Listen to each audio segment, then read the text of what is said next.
Welcome everybody to this edition of Attention Talk Video. I'm your host, Attention Coach Jeff Copper. We're here with Jackie Minetti, author of Junebug. Jackie, welcome to the show. Thanks, Jeff. Pleasure to be here. As a teacher, working with children that exhibit ADD and disorganization tendencies, you've got a couple tips, I think, for parents to begin to teach some basic organizational skills. One of the things that I know that you're a proponent of is having a central calendar that's up that is gone through on a regular basis. Can you tell us about that? Yes. As you know, if you've dealt with children with ADHD, the executive functioning and the organization and sequencing is something that's difficult for them.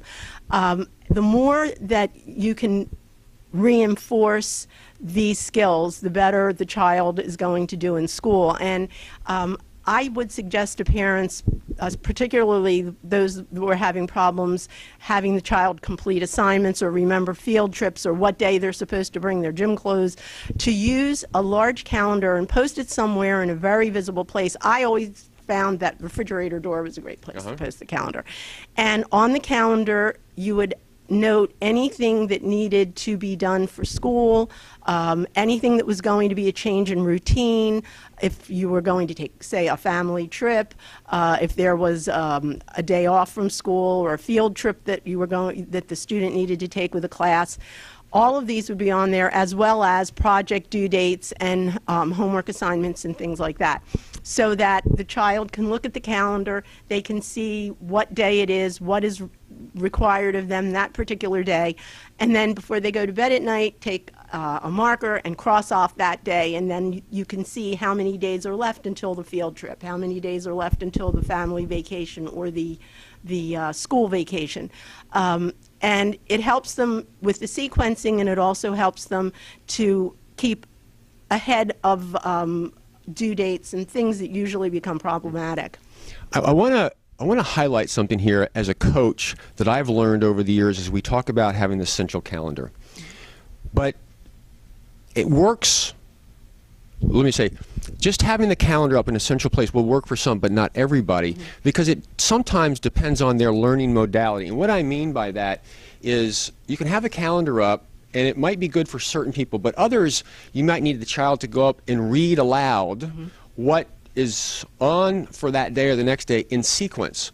You might ask them to read it to a tune or something like that, because for those people that are auditory or maybe verbal, by saying it, they will actually remember it. It's not the visual, but it serves as a centerpiece or a stage, if you will, for them to do that. Others, I can't tell you how many people that I've coached will write their notes and rewrite their notes. They never go back and reference their notes. It's the actual writing of the notes, because you have to stop and you have to pay attention to. So if you say, hey, you know, you think something, so you paid attention to it, then you have to write it, you're paying attention to it again, and help cement it into long-term memory. So some of them, it might be a simple of, okay, let's get up there, let's write down what we have for the coming day. Some might be just saying it. Other, it might be the colors and the magic markers. And I tell you, as I've learned, ADD, you have the automatic brain and you have the executive functioning brain, and the executive functioning brain has to override the automatic brain. And if you have to read words, that's more effortful. But if you see a color and you make an association or you see a picture, you don't have to go through all that effort. So the calendar, as we put up there, to me, from what I've learned, is we have to be careful. It's not just visual, but you have to take into consideration the particular learning style. And if you do that, it can be very, very, very helpful kind of across the board. And it's also very interactive, not to mention it's something that you actually participate with your kids in. Yes. So I highlight that because I think it's very, very useful. I think that my personal feeling is many people today get stuck in the digital world. Yes. I can't tell you how many times I'm like, let's go to paper first and figure out how this works, and we'll find the tool that works. Does that make sense? I mean, you want to comment on the digital stuff? Yes, I really, you know, some kids who are really into tech, the digital works for them, even in terms of reading, having them, you know, read on an e-reader, only because they're so interested in technology. But as a teacher, there's something about that brain-hand connection when you write, you write notes down, or if the child's old enough, they write on the calendar what is due. That is reinforcing in a kinesthetic way and a visual way what what the task at hand may be.